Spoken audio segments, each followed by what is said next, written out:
Good morning.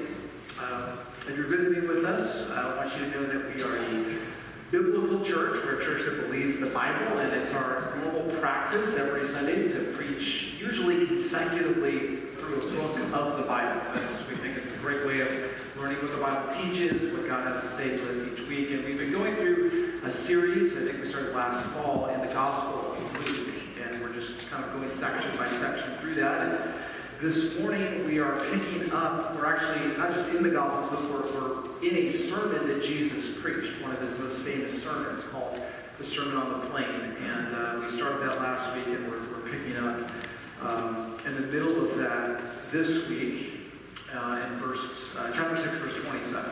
So I will read that for us. Please follow along as you are able to God's word. So this is Jesus speaking, looking at his disciples. That's the setting. He's looking at his disciples, and this is what he says. But I say to you who hear, love your enemies. Do good to those who hate you. Bless those who curse you. Pray for those who abuse you. To one who strikes you on the cheek, offer the other also. And from one who takes away your cloak, do not withhold your tunic either. Give to everyone who begs from you, and from one who takes away your goods, do not demand them back. And as you wish that others would do to you, do so to them. If you love those who love you, what benefit is that to you? For even sinners love those who love them. And if you do good to those who do good to you, what benefit is that to you? For even sinners do the same. And if you lend to those from whom you expect to receive, what credit is that to you? Even sinners lend to sinners to get back the same amount. But love your enemies, and do good, and lend, expecting nothing in return. And your reward will be great, and you will be sons of the Most High, for he is kind to the ungrateful and the evil. Be merciful, even as your Father is merciful. This is the word of the Lord. Thanks be to God.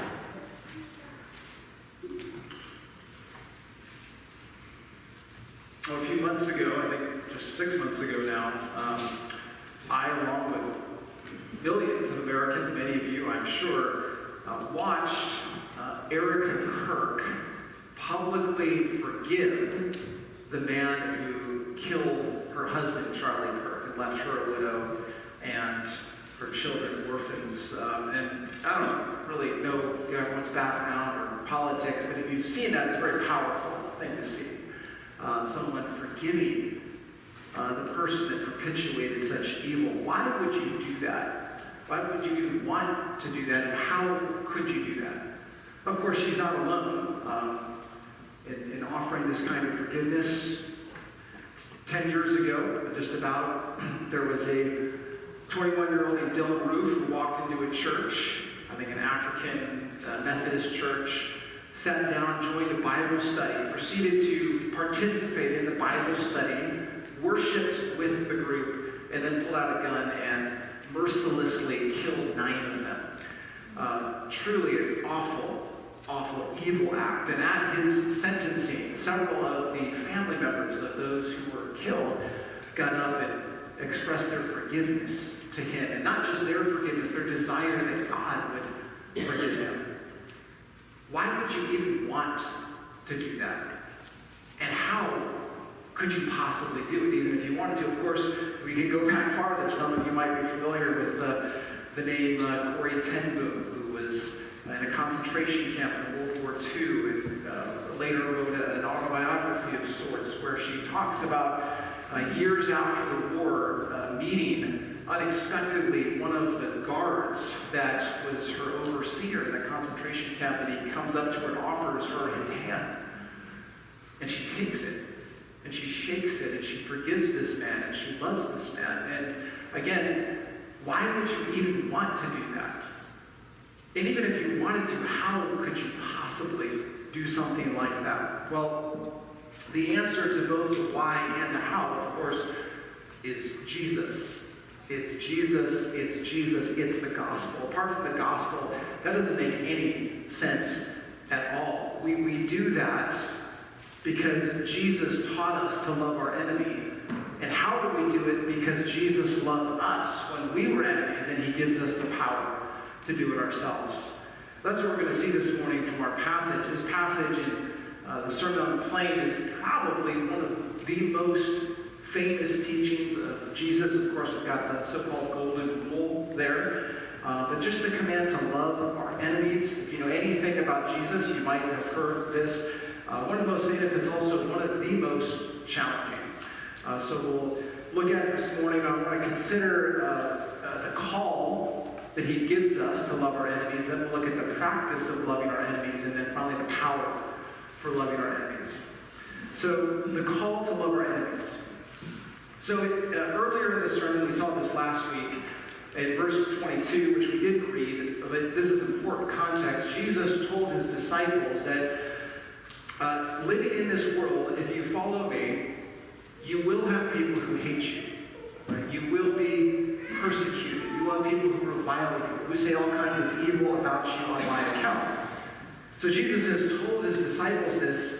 Now the question becomes, if that's true, if that's the reality that we will face, that people will hate us in our life, how do we respond when that happens? How do we respond to those who hate us and revile us? And that's what Jesus is dealing with beginning in verse 27. And his answer, of course, we read it. I say to you, love your enemies. Do good to those who hate you. Bless those who curse you. And pray for those who abuse you. Now to say, obviously it's very hard to do, to put it mildly. I think if you're trying to rate the difficulty level of Jesus' commands, this would have to be in the top 3, top 2, maybe at least. This is not something that's intuitive to us. It's hard enough for us, of course, to love those we're supposed to love. It's hard enough for us to love those who love us.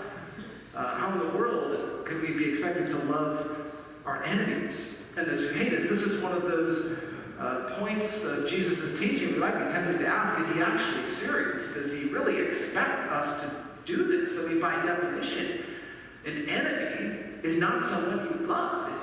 That's the definition of an enemy. I mean, maybe I can understand not returning evil for evil, not trying to harm my enemy, but to actually love my enemy. Nobody does that. That's not the way that the world works. Nobody does that. But as Jesus said, that's actually precisely his point. Jesus is calling those who would follow him to a love that exceeds the love of the world. A love that is beyond what is normal in the world. And notice how in verse 32 to 34, he really makes that clear. He says, if you only love those who love you, verse 32, what benefit is that? Even sinners do the same. Now, what's his point there? This is important. His point, I don't think, is that loving those who love you is somehow bad or wrong. No, everyone loves those who love them. That's normal. His point is that that's just not enough because, well, everybody does it. Even sinners do that. And his point by saying that is you don't have to believe in God to love those who love you, to know that you should do good to those who do good. You don't even have to be a very moral person to do that. I mean, I imagine, because I don't know this for sure, but I imagine even Hitler loved his mom. Even Hitler, loved those who loved him. Had a circle that he cared about. Even the mafia, people who were notorious for killing all sorts of people, they were, supposedly loved their families very much and did good to their families. I've seen that movie Godfather. I'm not endorsing that, by the way. But even Don Corleone, who ruthlessly kills people, loves his family. Is devoted to them. Even sinners do good to people. But that's normal and natural. His point is not that it's bad to love those who love you. His point is that it just doesn't go far enough. My disciples need to exhibit a higher level of love. In the counterparts of this, Matthew 5, Jesus asked the question, what more are you doing than others if you just love those who love you? That's the point. You got to do more than that. Jesus will not let his disciples settle for the kind of love that just merely reflects what is normal in this world. This world limits our love. That's the problem. It's limited to those who love us. It's limited to those that we think are worthy of love or deserving of love. We do good to others, but it's limited to those who do good to us. That's the way the world works. And Jesus is saying, if you're going to follow me, your love must be different. It must be distinct. If you're going to follow me, I'm calling you to love people who are unworthy. Not just those who are worthy, who are undeserving. Not just those who are deserving, who do not do good to you. Not just those who do good to you. Love those who do not love you back. Not just those who love you back. It's a much higher form of love. And briefly, I can only say, ask the question, what a difference it would make if Christians were known to live this way in the world, if we actually did. Jesus says, if you're going to follow me, my disciples are to be salt and light in the world. Salt is a preservative. Light shines hope, right? That's what Jesus' disciples are supposed to do, preserve the world, make it a better place to live. And how do we do this? Well, by following all of Jesus' commands, but this is an important one. This is one way we do it. Even the world recognizes that love of enemies is unusual, but it's needed. After Erica Kirk, publicly forgave the man who shot her husband, I don't listen to everything, but I heard a lot of people, Christians, non-Christians, say this is precisely what our society needs. We hate each other. We got to stop returning hate for hate. It doesn't go anywhere. That's precisely the point. That's why Martin Lloyd Jones, the famous Welsh preacher, commenting on the Sermon on the Mount, and particularly this command, says, what the world most needs from Christians is that we truly just live how Jesus taught us to live. We don't need to be throwing all these revival services. Just do what Jesus said, and people will come to the church, because this is unusual. This is powerful. This points people to the love of Christ. So that's the call to love our enemies. But Jesus continues in the sermon, and we see something of the practice. Because we want to say, okay, Jesus, love our enemies. How do we do that? What does that look like? What am I supposed to actually do for my enemies? Well, fortunately, Jesus says a few things about this. And in verse 27 to 28, we've already seen a few of the, we might say, general overarching categories. What does it mean to love your enemies? Well, do good to those who hate you. Do good to them. There's one thing. It's not just don't return evil for evil. Do good. It's interesting. Some of the family members of those who were killed by Dylan Ruth offered to visit him in prison. Can you imagine that, offering to visit the man who killed one of your loved ones in prison? That's just one example. Do good to those who hate you. Jesus says, bless and pray for those who persecute you.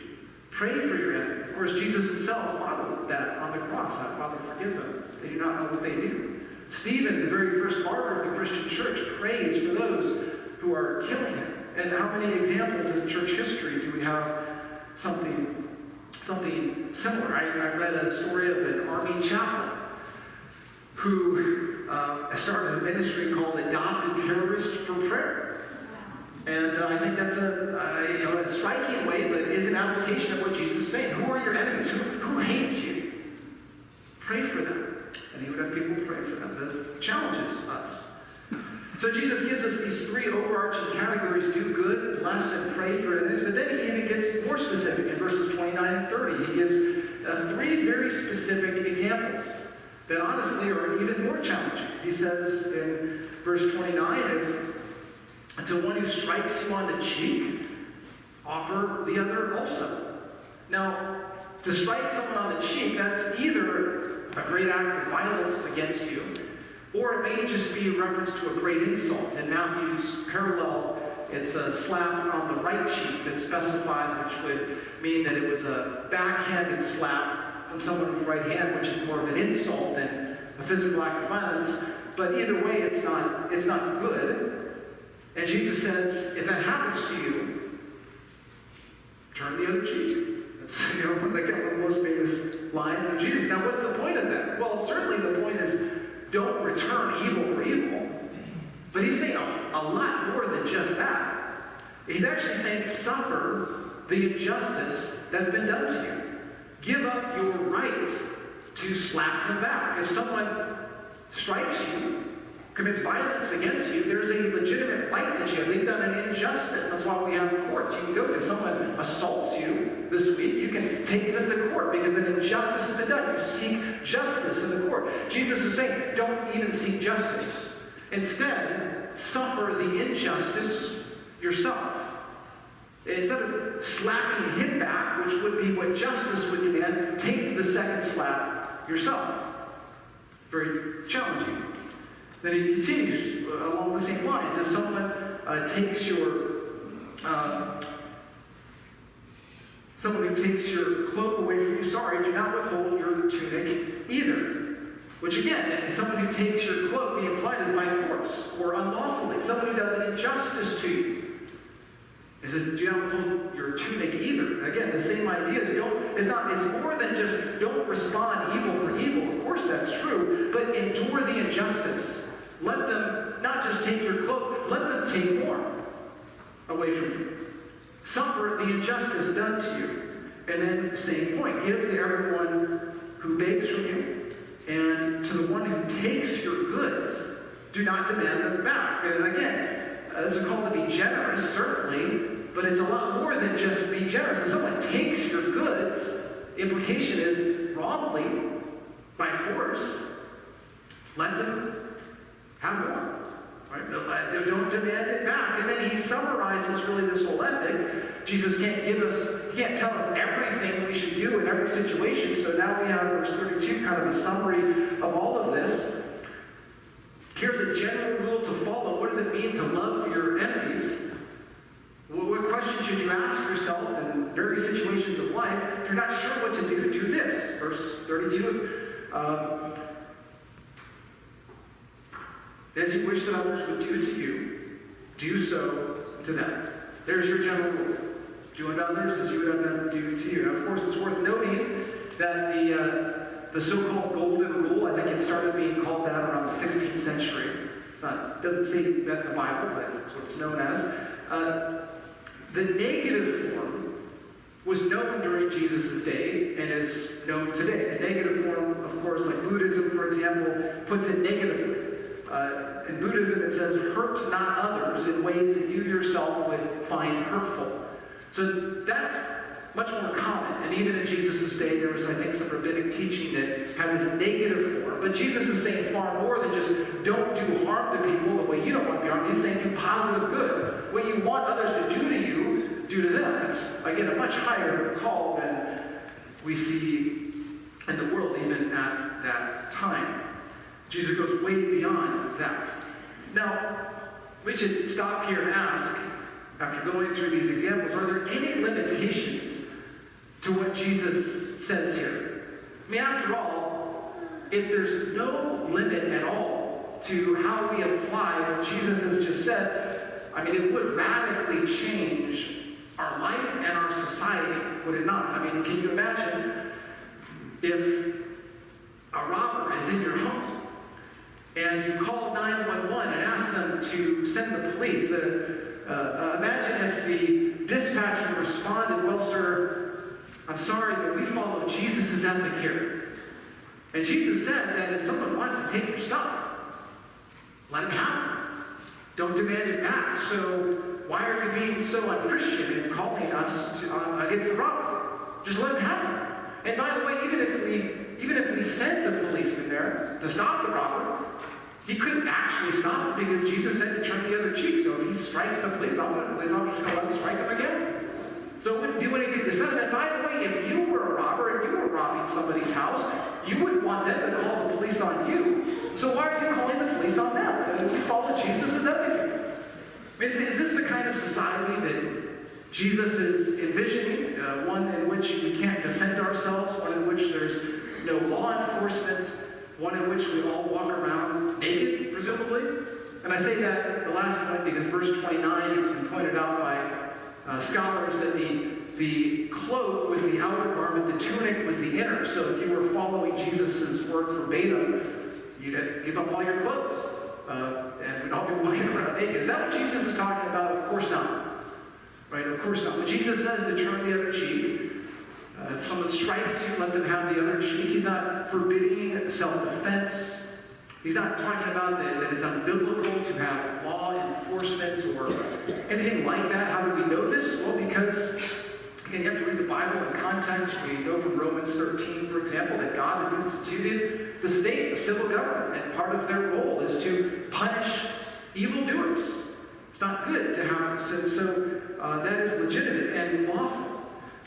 This is not teaching that we should allow ourselves to be abused or taken advantage of. God condemns abusers. God condemns theft. And so to allow people to sin against us is not what this passage is teaching. And yes, of course, Christians are called to give generously. We ought to give generously, and yet, and we shouldn't limit that generosity just to people who can pay us back. I mean, Jesus is very clear on that in verse 35. And yet, it's not an unqualified giving in the New Testament. We have to have discernment. In some cases, the Bible actually says you should not give to certain people and certain categories of people. So there are limits, of course, to what Jesus says here. It does take wisdom to apply them as we live in the world. But even with those limits and even with those qualifications, Jesus is calling us to an exceptionally high standard of love. We can't miss that, of course. Everyone loves those who's worthy of love. Everyone loves their friends. Everyone loves when it's convenient to do so. But Jesus is saying, you, Christian, you are to love those who are unworthy. You are to not just love your friends, but your enemies. You are to love not just when it's convenient, but when loving someone might mean even giving up your own rights, sacrificing your rights and what you want to love them. And that is very difficult to do. But I hope we see what a difference it would make if we lived out this ethic of love that Jesus calls us to. I mean, we can apply this broadly. Jesus addresses this to enemies. That's not because we only love our enemies this way, but his point is, if this is how we should love our enemies, how much more should we be loving all the people in our life this way? What a difference it would make in our family if we were able to love the way Jesus calls us to. How many marriages struggle because we only love when our spouse is worthy of such love?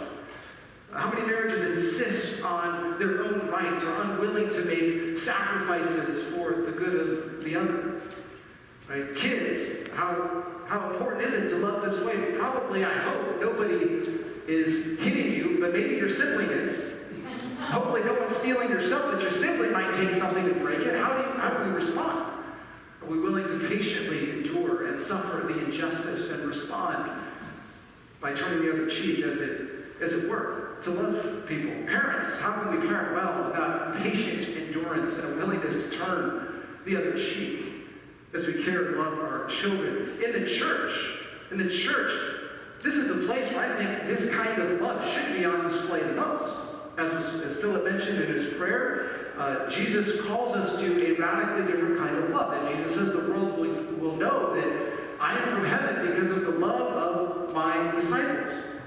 After all, if we can't love people in the church, if we can't love brothers and sisters in Christ, what chance do we have of loving our enemies?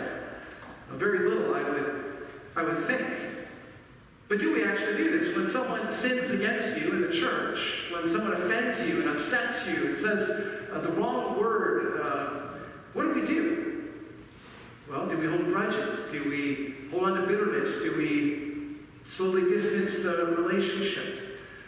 No, we're called to forgive. Do we actually forgive each other? And in a way, forgiving someone who has wronged us is a way we turn the other cheek.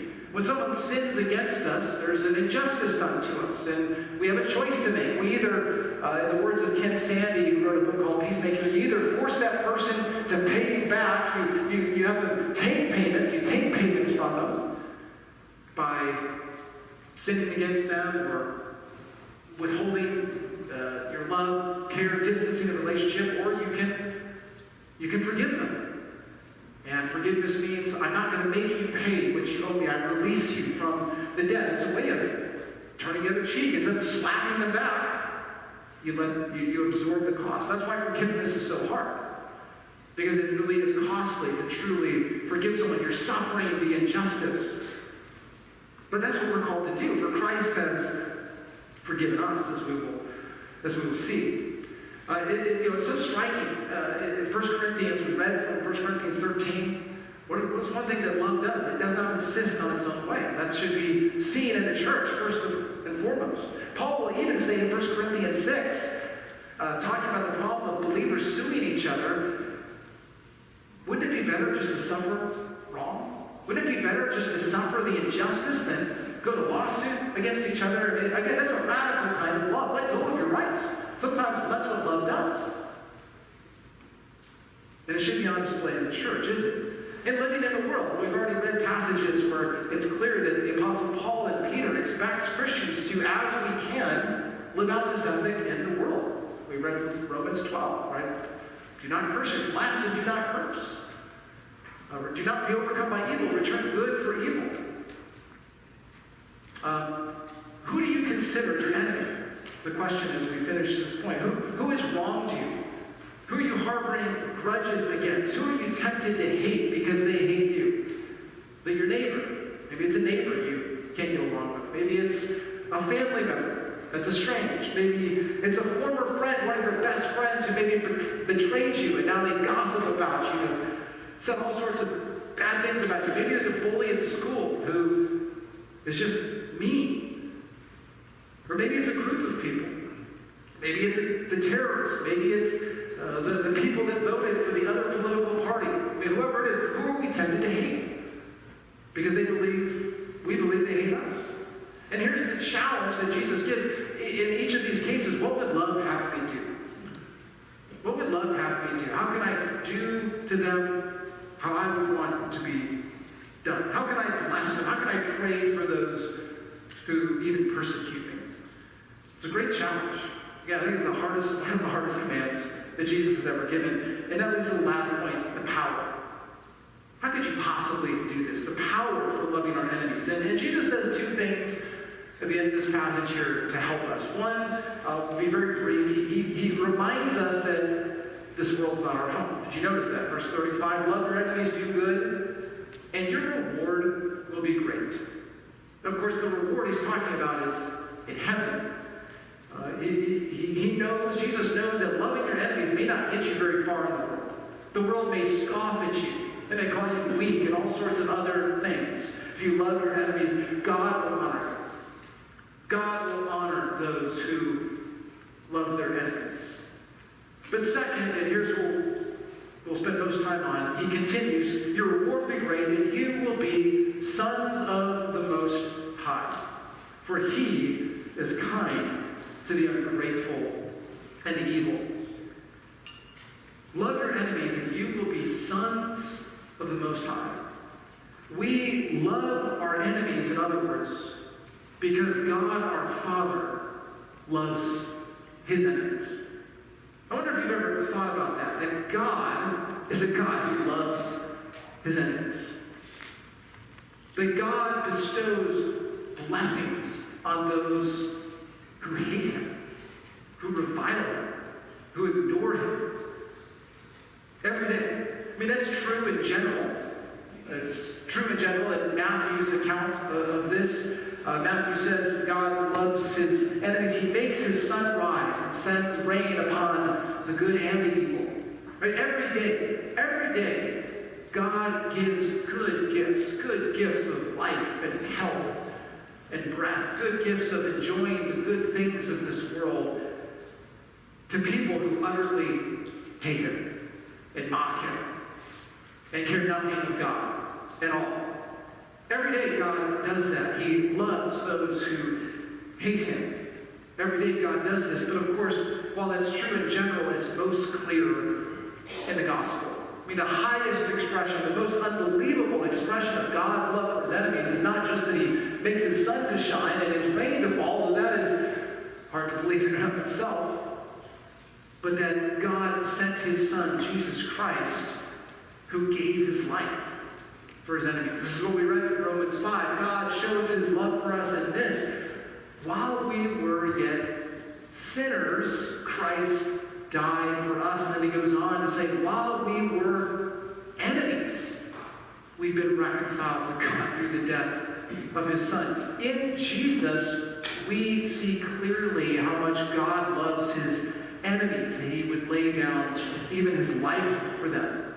Jesus loved those who hated him. He did good to those who wronged him. He blessed those who cursed him. He prayed for those who abused him. Jesus gave up his rights for us. He did not count equality with God and think that he did not insist on his own way. He even turned the other cheek, as it were. It's interesting in Luke's gospel, that word for strike, if someone strikes you on the cheek, it shows up one other time, and it's in Luke 22 when Jesus is struck on the cheek during his Passion Week. And they said to him, they mocked him, they said, prophesy, who is it that struck you?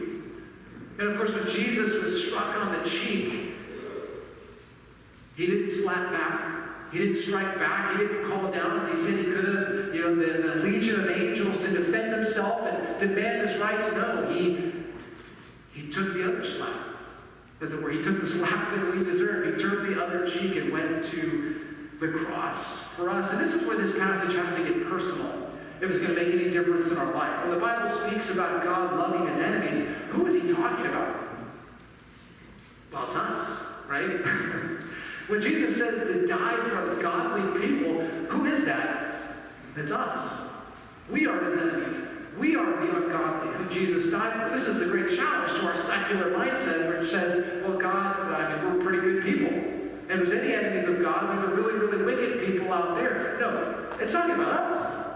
We all, by our sin, we all, like sheep, have gone astray, rejected God, denied God. We are his enemies. But for God.